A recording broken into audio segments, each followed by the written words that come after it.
remember you're talking to them. Please state your name for the record. Jack Kowalski. And where do you live, Mr. Kowalski? I live in Venice, Florida, community called Stonewalk. And who was your wife? Beata Kowalski. And who are your children? I have 3 children. My oldest is Corinne Franz. She lives in Wisconsin.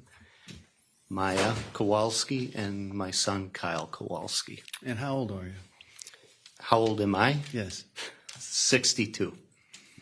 So when the events of 2016 went down, you would have been, what, approximately 55? Somewhere in that area, yes. Tell us a little bit about your background. Where were you born? I was born in Elmhurst, Illinois. It's a western suburb of Chicago. Mm-hmm. And what'd your dad do? My dad, he repaired air conditioners, Fedder's air conditioning, I believe. Then he moved here, and he was a boat captain in Tarpon Springs. All right. And you go to high school up there? I went to high school in Northlake, Illinois. It was called West Leiden High School. And any college or any training after that? Well, I started out in high school. They had a fire cadet program where I would go to the firehouse in my senior year. It'd be in the afternoon hours, Monday through Friday. And what we were able to do was learn the firefighting through the state of Illinois certificates. Ended up getting a firefighter state certified 2. What's a 2? It's the highest level at that point that I could have took. So how old were you when you got that? 18, 19, somewhere in that area.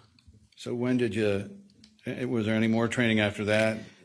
While I was still in high school, I was allowed, as long as my grades were good, I was able to go to Triton College for EMT. That's the basic. Okay. And so were you licensed or certified in that? I was licensed, I don't know if they call it licensed or certified, but yes, I was. So your medical knowledge there, you had some through the remainder of your life from this? That was the beginning, and then I ended up in 1986, I was certified paramedic. And so, but between you and Beata, who had more of the medical knowledge? She did, by far. All right. Okay. And so tell us a little bit about your career in the fire department. You came on as a cadet. Yeah, once I was a cadet, I ended up, I was fortunate enough to become a fire dispatcher while I was still in high school. I would dispatch for that fire department, North Lake Fire Protection District. I would stay overnight. School bus picked me up, take me to school the next day. Made about $60 a day, which seemed like a ton of money at the time, but it was a great opportunity. And did you stay in firefighting? I stayed with Northlake until 1985, and I moved out to Phoenix, Arizona for a short period of time to help my sister with her landscape business. But while I was out there, I ended up going into it was like a cadet program through Phoenix Fire Department. Got it. And so when you came back, what year would that have been to restart it in Chicago? That would have been 1986. I received a letter while I was in Phoenix, Arizona, that I was accepted into the paramedic program at Loyola University Medical Center. And so what was the next fire department that you worked for? Almost as soon as I graduated paramedic school, I was very blessed. I ended up getting hired by Broadview Fire Department. And did you stay with Broadview for very long? For my whole career, 28 and a half years. And what position did you start in? Started out as a firefighter paramedic. We rotated. We had a 12-man shift. We were in a community. It's about 2.2 square miles. Don't sound like much, but there was a lot within that area. And then we also belonged to, it's called Division 20. It's about 16 other fire departments that we worked with. So it was a very large area, anywhere in between Midway Airport and O'Hare Airport. So this was a suburb of Chicago, That is correct. a fairly populated area. Very. All right. And so as a, I don't want to call you a junior firefighter, but at that level of firefighting, what types of things did you have to know and do?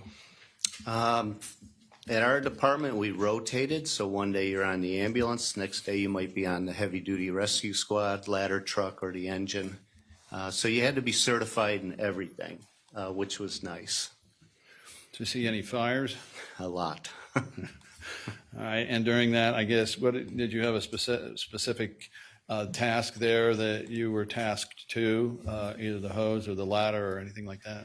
No, like I said, we rotated, but in addition to that, there's specialty teams. There's a photo unit that I belong to, technical rescue. That's anything from confined space to high angle, going off a water tower, below grade, things like that. And I was also on the hazardous materials team for the division. Now, in addition to the firefighting, did you also have some certificates from FEMA? If you explain what those are. Yes, I had the basic FEMA certifications, the NIMS training, and then also I became certified as a FEMA certified safety officer, and that was for the urban search and rescue team.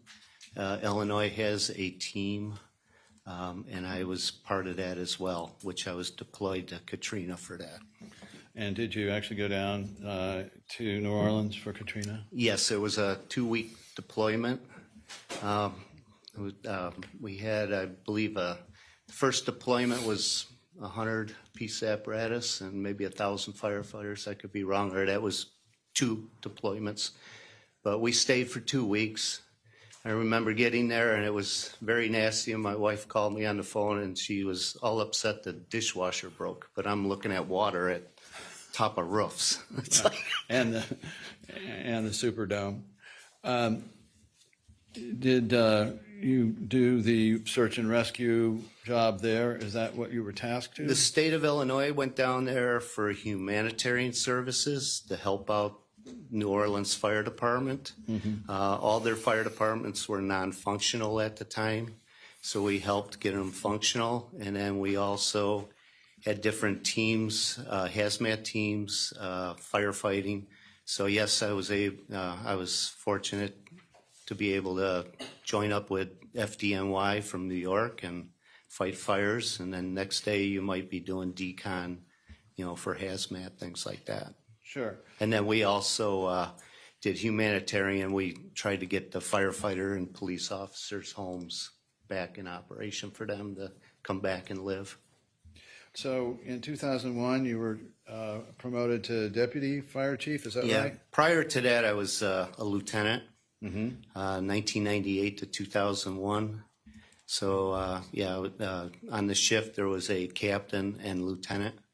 There'd be one officer on the truck company, one on the engine company. What did a lieutenant do? Dealt with a lot of problems. No. No, it was a great job. You overseeing your crew. Like I said, you could have been on the truck company or the engine, and you manage a small crew when you go to a fire. All right. And so did you, in that same period of time, 2001, become involved in 9/11? We did go to 9/11. At first, we were going to be deployed immediately. We had to run home, get clothes. I signed a bunch of checks. I was raising my daughter on my own, my oldest daughter at the time. So I went to her school to say goodbye to her. And then, like I said, I filled out a bunch of checks because I didn't know when I was going to come home. We went for a briefing near O'Hare Airport, and at that time they told us stand down because they were worried the potential of Chicago getting hit. So Needed you back home? yes. So several weeks after that, we started sending crews to New York, and that was more for humanitarian services as well. So, yeah, we went to all the memorials and things like that. So then from lieutenant, you became deputy fire chief, is that right? That was in 2001, yes. All right. And did you ever do anything in addition to going to 911 in terms of raising money for 9/11 firefighters and police officers? Judge, object to the relevance. Overruled. The first time we went to New York, we were in front of a rescue company, and there was a woman walking back and forth, and I kind of stuck my foot in my mouth. I asked her if she was waiting for somebody, and she stated her husband died. She started talking about the kids, how the kids are not being able to handle it. They're pulling their eyelashes out and that. Judge, And at that point, relevance to the narrative. It goes to something right now. Let's get there, because this really is borderline. I understand. at that point, I felt the kids were not being taken care of. So I ended up going back to Illinois. I designed license plates for the state to raise money. So I made one for New York, and we went back with lots of money and called it Dad for a Day and made sure that we took care of the kids. So tell the jury a little bit then about how old you were when you met Beata. How old No, was expect I? that. Before we get into that, when did you leave the fire department to move down here? I left in 2014. That was the summer, right before the children would start school here. And then, so you retired in 2014? Yes, after 28 and a half years. And so what brought you to Florida? The weather, to be able to be outside with the kids, do more. My wife and I, we do scuba diving. We traveled all over for that, and we just thought it'd be a great place to come. She was able to transfer, so it made it easier. Well, let's talk about that a little bit. Do you remember meeting Beata? I do. Like I stated, I raised my daughter on my own, my oldest daughter. My neighbors asked me to go out to dinner with them, and I was cutting the grass, and I told them no, and then they finally talked me into it. We're having dinner, and in walked this girl, and that was it. I knew she was it. I take it you were introduced. Yes, one of the firefighters' wives is also a nurse, and they came in for, it was like a drug rep, pharmaceutical rep. They had a back room, and they were doing a little talk on that. Sure. And so how long was it before you were married? It wasn't long, but How long was the romance before marriage? I don't recall, but it was real quick. A matter of months? Pardon me? A matter of months? Yes, yes. So what did you and Beata like to do after you, well, before and after you were married, although that was only a few months? We built a house. We tore the house that I had on the property. We built a house for us and within 3 months. And then after that, it was planning on having a child.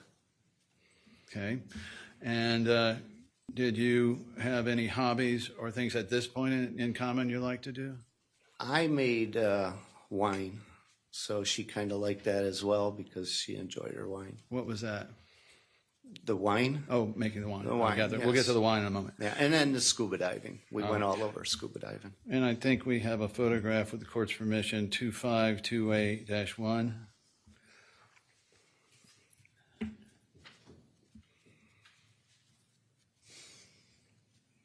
That would not be it. That's not an evidence, Judge. It's 2-28-21.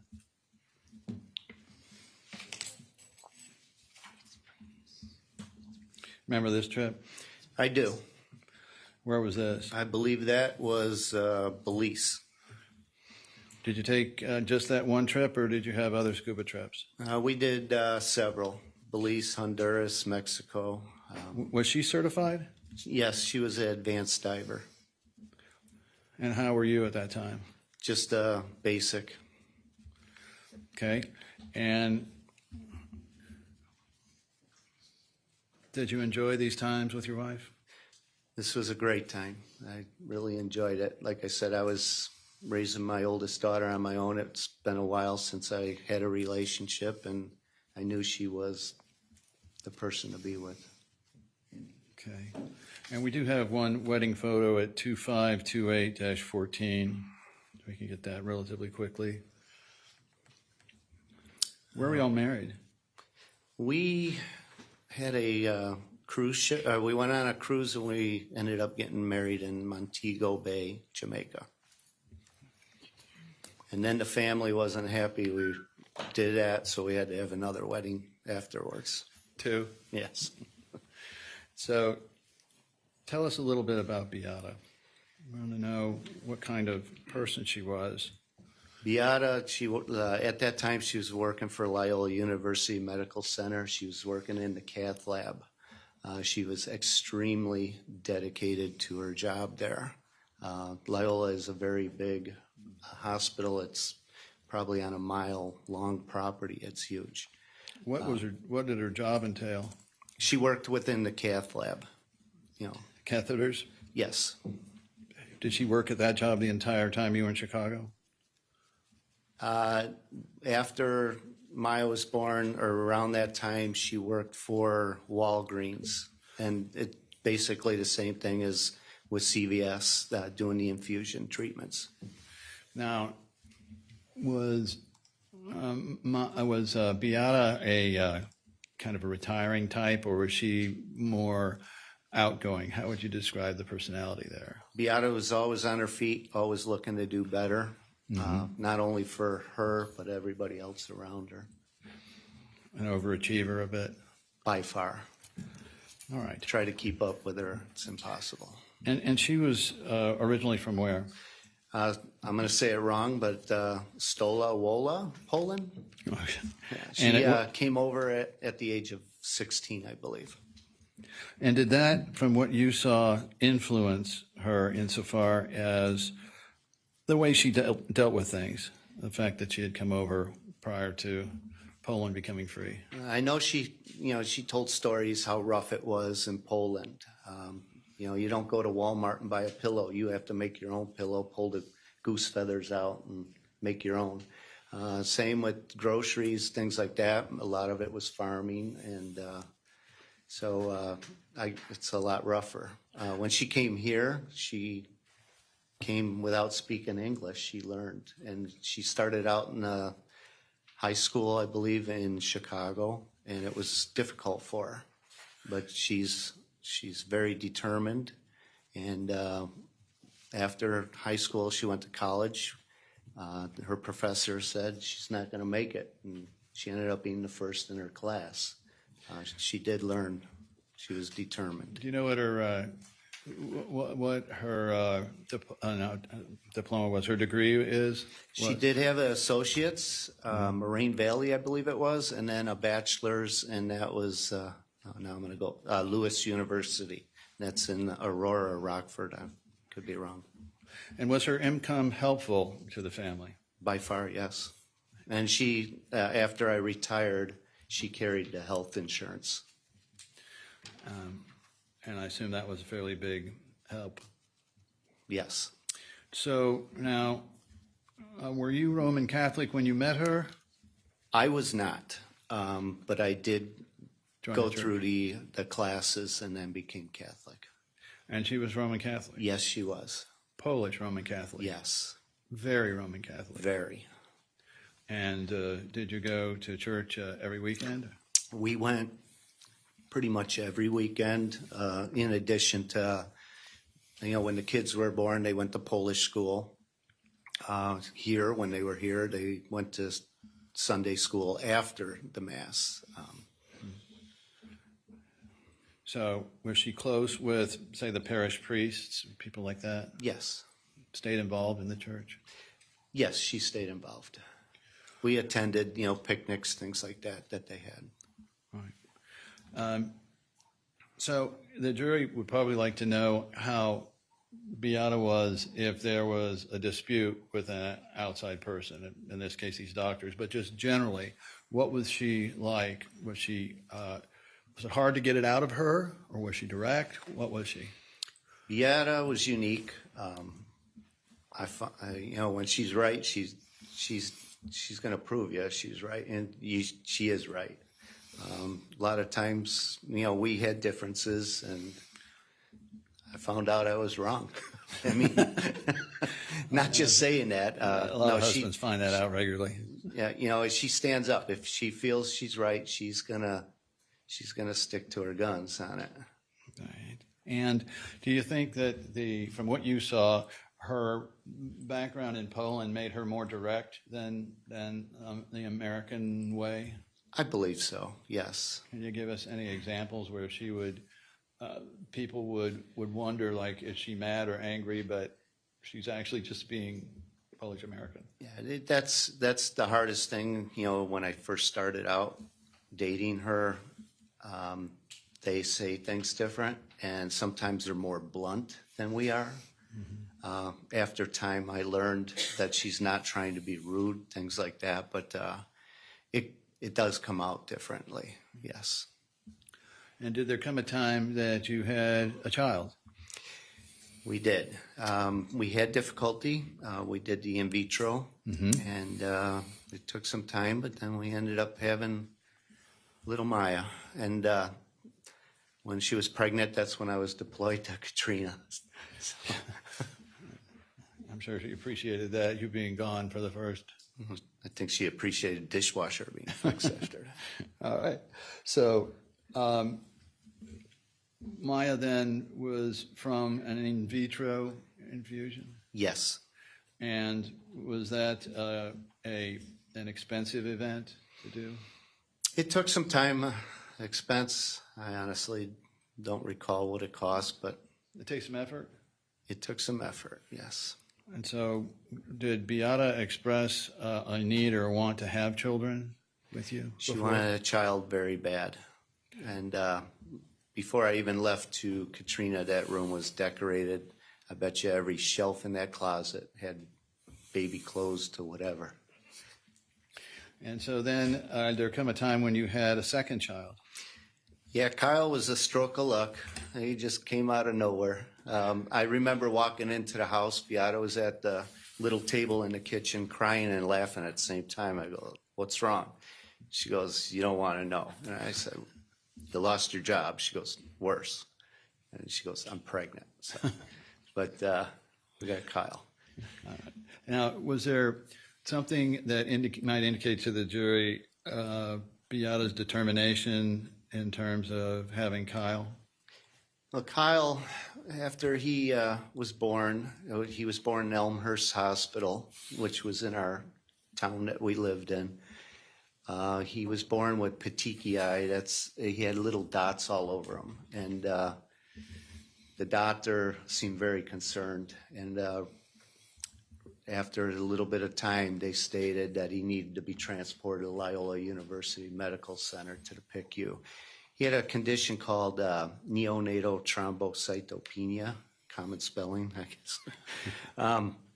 It's no platelets in the blood, so he had to be transferred to Loyola, and Mom could not be transferred because she's no longer, she's not a patient at Loyola. She just delivered a baby, and she checked herself out of the hospital to be with her child. How long was this after giving birth that she checked herself out? I'm guessing less than 2 hours. And so what did she do then? She went to Loyola with Kyle and us. Did she do anything to help? She laid on the couch at first, and while Kyle was being assessed and treated. They originally gave Kyle donor platelets, which he would take them for some time, and then his body would reject them. It was like washing out a soapy bottle. It's going to take time. But the donor platelets weren't taking, and he needed Mom's, and Mom just gave birth. So that was an issue, and finally there was an agreement that she could give the platelets, but unfortunately that wasn't at Loyola. We had to go up in the northern suburbs, I believe Northbrook, which was about an hour away, and then she would get the platelets taken out of her, and they had to radiate them and then bring them back to Loyola to Kyle. And this was all within a few days of his birth? Few days, and this went quite a while because, like I said, it takes a while for him to accept them. He did accept them, and then he was released. And he came home, and Beata knew something wasn't right, and she called the hospital, and they admitted they read the platelet counts wrong, and he had to go back. So he was admitted for about a month in the whole span. Was Beata protective over her children? Extremely. That was her life, was those two children there, including my oldest daughter. Now, was she involved in any activities for Maya and Kyle? Beata would work out every single day. I mean, and then we started dance classes, things like that, before the wedding. Did Maya start, put it this way, were there skill sets, sports and things that Beata knew of or had done that she was teaching to the children? Number one would have been the Polish language, and then they went to Polish school. They learned, the history along with. I don't think they did handwriting or anything, but they did speak. They learned how to speak Polish. Are you still able to, or is everybody able to speak Polish still? I believe Kyle lost it. Maya still knows quite a bit, not as good as she was. Mm-hmm. And what about Maya beginning and Kyle in different sports and activities? Was Beata supportive of that? Very supportive. They both, number one, they both went to school before the age of 5. They went to the public school for a special program at the age of 3. And that's probably why they're so smart. But and so they did piano at the age of 3. They were involved in gymnastics. I believe she was in ballet as well. But they were always active. So ballet, gymnastics, and piano. And would Beata take them to these different activities? Yes, and I completely forgot about another one. It was ice skating. That's right.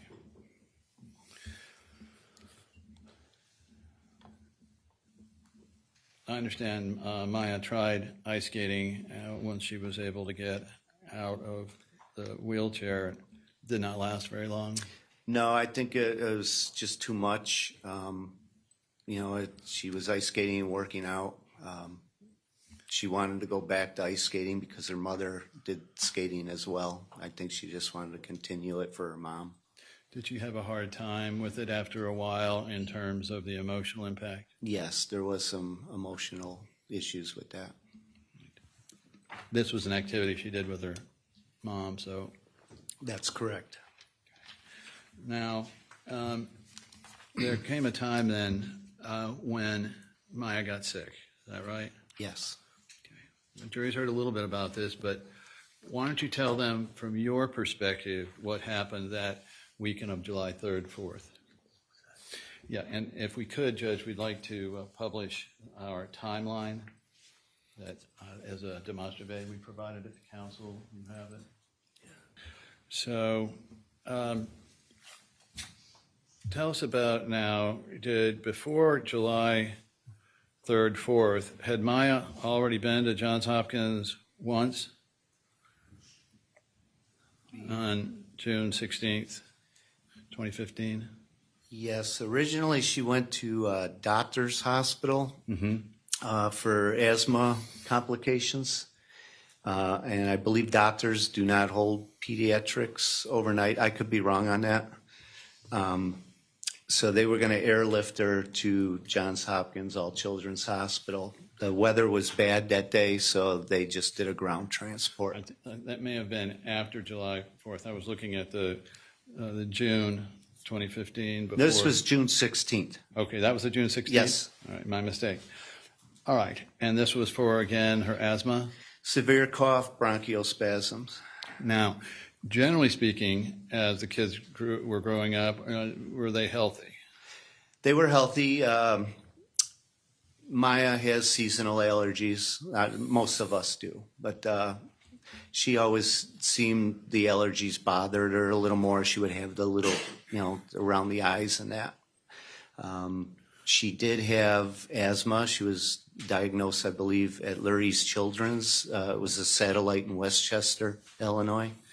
But didn't have too many complications. She did have croup here and there. Mm-hmm. A lot of times I would put her in the car to take her to ER, and up north the cold weather helps the croup. So by the time I got there, it would be gone. But did that keep Maya down from any of her activities? Or was it at that time? No. She was gymnastics, ice skating, everything like that. But she did have allergies.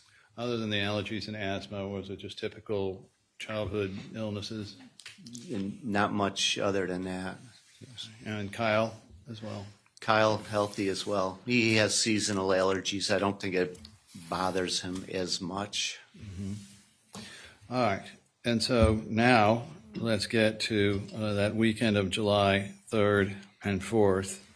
And I believe the jury's seen some photographs and maybe a movie of that. But can you tell the jury the first time you thought or saw or heard that Maya was in trouble? Well, she was having, in between that June 16th and up to July 4th, she was having quite a bit of asthma problems, or a weird cough, mm-hmm. which wasn't the cough we used to hear. So it was kind of alarming to us. But in between that time, she did visit different ERs for that condition. All right, so by the time of July 4th weekend, she had been in one outpatient and one inpatient at Johns Hopkins? Yes. All right, so tell the jury what happened then on that July 3rd, July 4th weekend. So we have a neighborhood, as you've seen, I think the picture, we have a neighborhood bike parade for the children, and then also a party afterwards. She was riding her bike in the morning, no problems whatsoever, and then at that later that evening, she was having a problem with asthma. There was some sparklers the kids were playing with. We cannot pinpoint if that's what triggered it or not, but so Beata took her to the emergency room, to Sarasota Memorial. All right. This was on what day? That was July 4th, I believe. Okay. Were you there then for the episode with her on the floor that's been testified to, the scream? Yeah, unfortunately, we were the ones hosting the party right. that year. So, everything became chaotic, and seeing her in that pain, we knew something wasn't right. It wasn't something we'd seen before. She was in more pain than that. Well, were you present or not present for the sound that witnesses have testified to? At a certain point I was, but I don't recall being in there when it first happened. I may have been outside at first and then was notified and came in. Well, describe Maya's condition after this. Was she calm, cool, collected, or was she acting out? What was going on? There was, like I said, it was a weird cough, and she was also, I believe there was chest pain with it. Mm-hmm. And so you then took her to the emergency room? Beata took her to the emergency room, and then I was home trying to get everything shut down or taken care of. Okay. And you were worried at that time? Were you? Yes, I was worried every time she went in.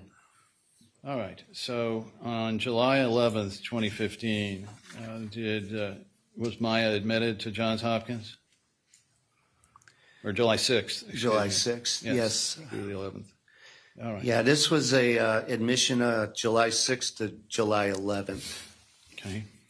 And over that period of time, did anyone at Johns Hopkins ever raise any issues or concerns about your relationship to Maya or Kyle, like that they were troubled?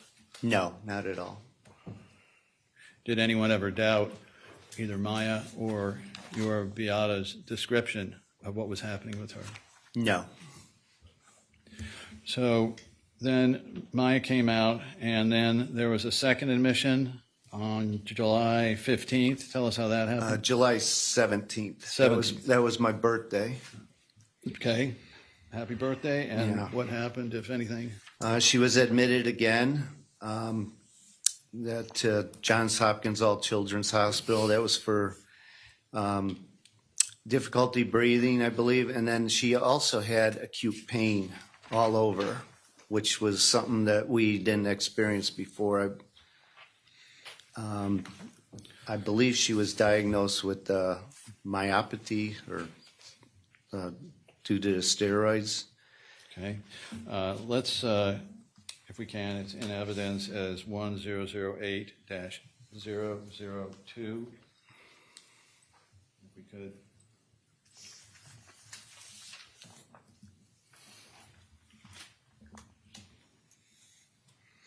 So what was the diagnosis here, I believe, as you just testified to? Yeah, generalized pain, myopathy, weakness, or fatigue. Okay.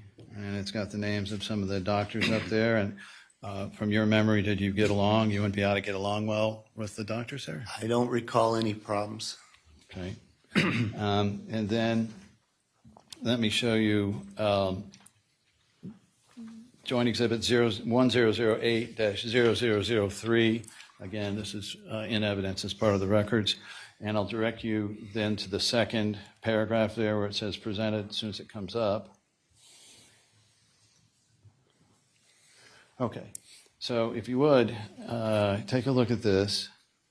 And if it refreshes your recollection, can you tell the jury what happened then while she was in Johns Hopkins? This 17th, second paragraph. Second paragraph. She had acute increased pain, everywhere, and mainly muscles. Okay. Over the past 6 days since discharge has been stable. Pain and weakness have been constant. Well, it says, but had been able to sit in a wheelchair and something there. Before this time, was she even having difficulty sitting in the wheelchair? She had one time she came back from the emergency room, she had weakness where Beata had to carry her into the home. But the next day she was able to get up, Okay. I believe. Well, did she end up leaving Johns Hopkins on this admission in a wheelchair? I'm sorry, there's so many roller coaster rides we were on here. That's all right. I believe she was in a wheelchair at this time. Okay. So let me also ask a little bit about the consultations while you were there. On Joint Exhibit 1008-0004.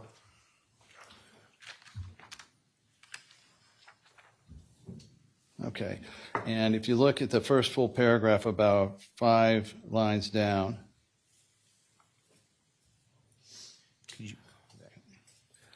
All right. And so tell us what's going on here. Excuse me.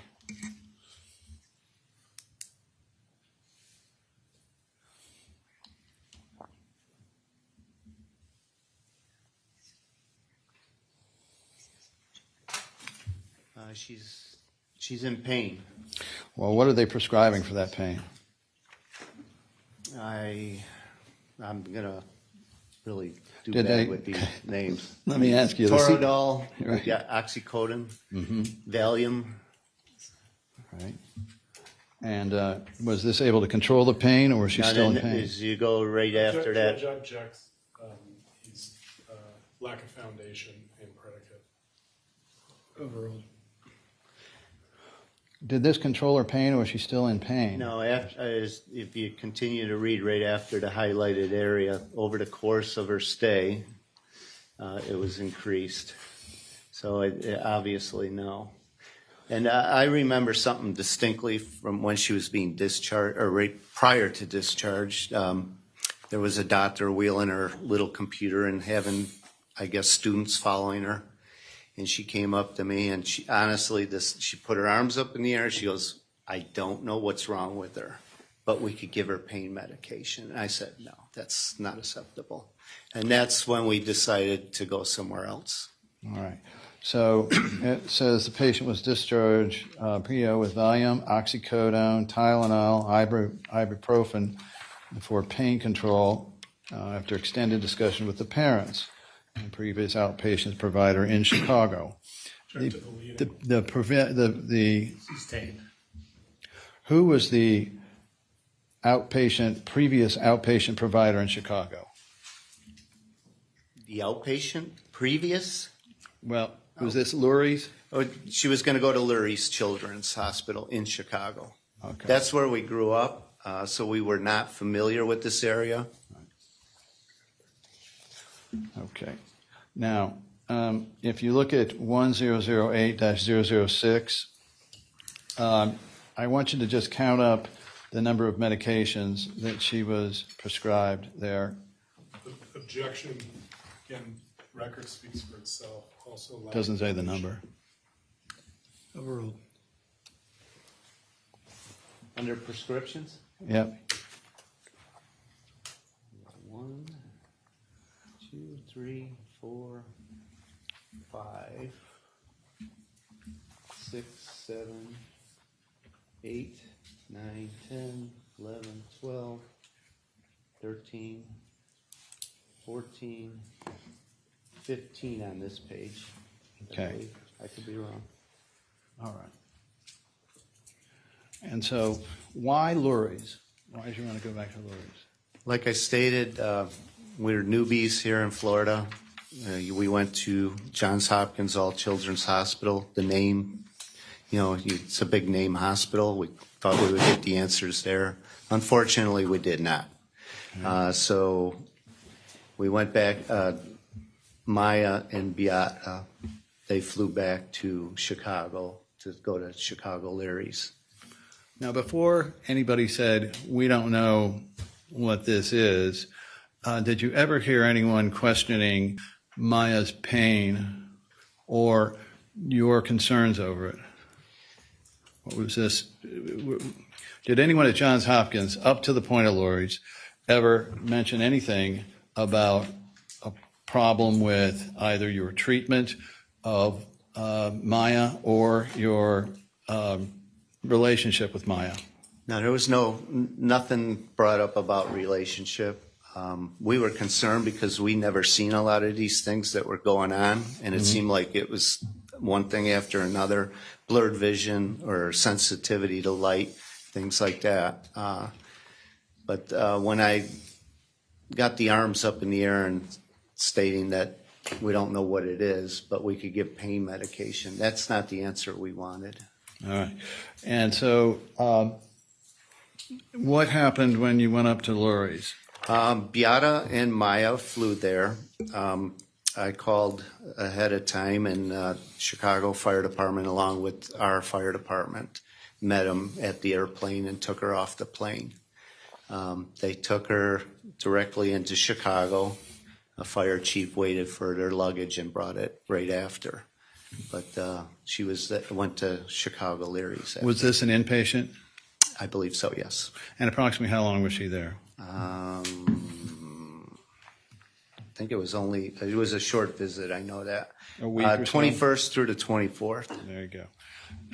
And over the course of this, did Lurie's come to any conclusions beyond this muscle pain? It's such a short visit. I honestly do not know if they came up with a conclusion of what it was, but they recommended to go back to an inpatient rehab for Maya. So no solutions at this point? No, we're still undetermined of what's wrong with her. Now, had Maya started rehab, any kind of rehab by this point? She did go through, I don't know if it was at that time, if she was going to All Children's Satellite in Sarasota. I could be wrong. It could be after. Honestly, there's just so much of this. I understand. All right. But in any event, what, if any, diagnoses can you recall that Lurie came up with? They did not diagnose. Did they ever talk to you about any psychosocial problems while you were there? I was not there, so Okay. yeah. With Beata, this your knowledge? Beata was there. I don't know if that's where this conversion disorder or fictitious disorder came from. I honestly don't know. Well, did any information come to you from any source to indicate that Lurie's had reached out and tried to explain why they went from not knowing what it is to allegations of conversion? Yeah, I honestly don't know. Okay. So let's continue on then. After that week or so in Lurie's, and I guess she had been seeing Dr. Wassenauer. Who is he? Dr. Wasner is our primary care physician. He's in Osprey, Florida. Okay. Can we move the slide to the next one, I believe? Back up and go to the October admission. Okay, sorry. Got to go to the October admission on the timeline. All right. So There was, sorry to interrupt you, but there was also a visit with Dr. Nathan Tang. He was an allergist. That Where? was in St. Pete. And what And were that you was looking July 29th. And what were you looking for there? That was in reference to the asthma. Were you looking for different doctors that were on your health insurance plan? A lot of it, yes, that was a big factor as well. So on October 20th, 2015, was there another ER visit? October 2015? Yes, October 20th, 2015 there, the end of this. Yes, I do not have that listed on mine, but yeah, that was Take a look. I think. it 10, should be- 15? Yes, 2015. Yes. All right. And so they went back. You went back to Johns Hopkins for what? An abdominal pain, constipation, and then someone proposed RSD, reflex sympathetic dystrophy. That was, you said October 15th, I'm sorry. Yes, the 20th of October, 2015. Okay. There, it's the Yeah. last one on the top. Your Honor, we object. If we- I'd like you to look down under diagnoses. What's under the discharge diagnosis? What are they saying it was? Abdominal pain, Yes, and under that? reflex sympathetic dystrophy, What is and that constipation. I'm sorry. really? And what is RSD in terms of CRPS? That's the old name. Now it's CRPS, chronic regional pain syndrome. So effectively here on October 21st, 2015, Johns Hopkins is diagnosing reflex sympathetic dystrophy. Objection, lack of foundation, the state's pass. It's right here. Sustained, you gotta do the foundation. I'm not sure for what he's talking about. Which part? I'm happy to say more if you'd like. I'll continue. Let's take a look at Joint Exhibit 1014-0003. And again, for the record, this is a Johns Hopkins discharge summary of admission date, October 20th, discharge date, October 23rd. And is this the narrative, to the best of your knowledge, from that stay for your daughter? Objection, lack of foundation. What's the Overruled. You can answer, sir. Yes, thank you. I'm sorry. All right, if we look at the top line then, does it again reiterate what their diagnosis was here? Same objection, lack of foundation, Your Honor. Overruled. Yes, it does. Reflex sympathetic dystrophy syndrome. And here did she have some abdominal pain? Yes. So in terms of new symptoms, on this October 7th, 2016, the next year, did she have abdominal pain at that time as well? The one we're about here. The first admission? Yeah, the one on October 7th that we're about here. Oh, October 7th, yes. All right. And so then it says there about 3/4 of the way down, if you'll note, because of RSD symptoms, she has a lot of opiate treatments, such that Maya takes more oxycodone than baseline. Mom ensures that she has her on Marilax. So from your knowledge, were you familiar with the different medications that your daughter was taking? Object to the leading, Your Honor. Overruled. You can answer.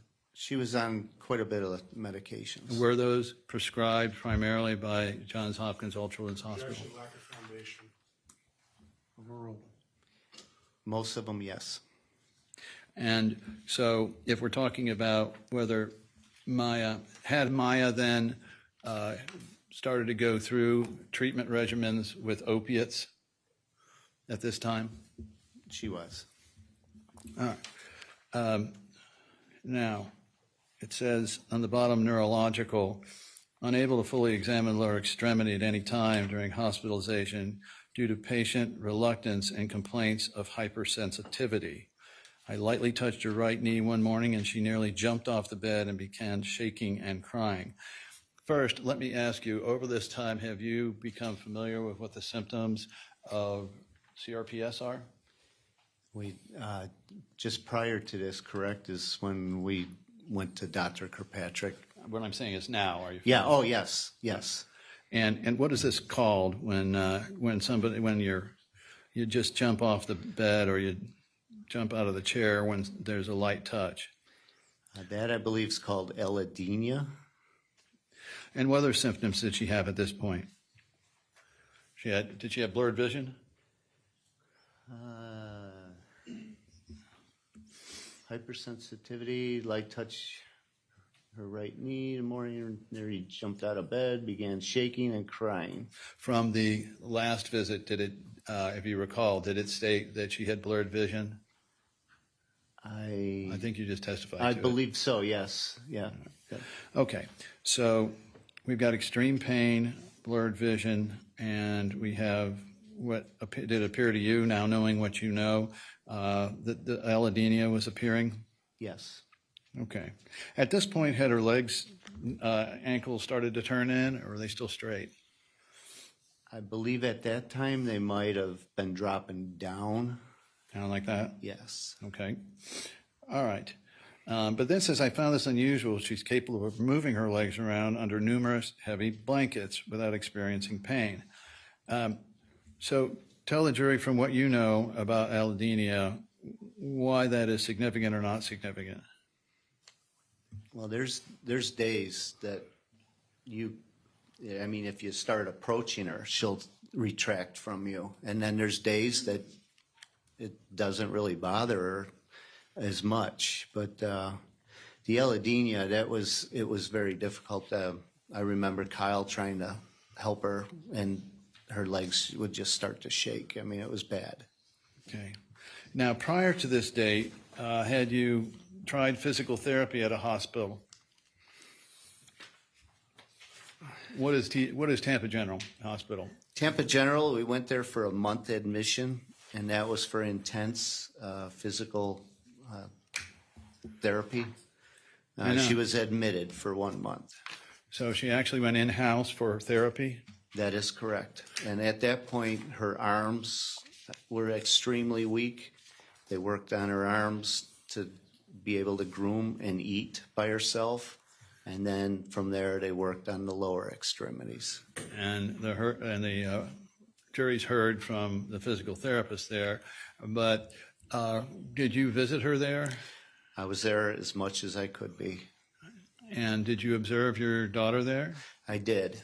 And was she in pain the times that you saw her? She was in pain, and then they made these boots for her to try to straighten her feet out.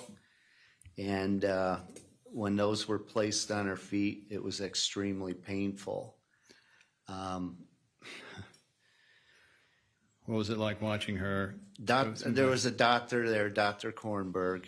He said if she doesn't straighten her feet out, he's going to break them and straighten them out himself. Was And I'll that never in- forget that when he said that. Well, did you take that in jest, or did you take that as serious? That was you don't joke like that. Not to a person in pain like that in the first place.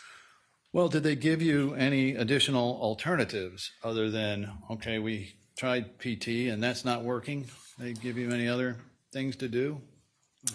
We agreed to try to PT, and we More PT. Yeah, we were there for a month. And was it successful or not successful? Partially. Partially. Did it help the her upper, a little bit? The upper extremities, yes. So it did help on the upper Yes. extremities. And did it help on the lower extremities? No. Unfortunately, it was getting worse. All right. And so I can show this if we need to, but it's at, did I show 10140008? Not yet. Huh? Not yet. All right, let's show that.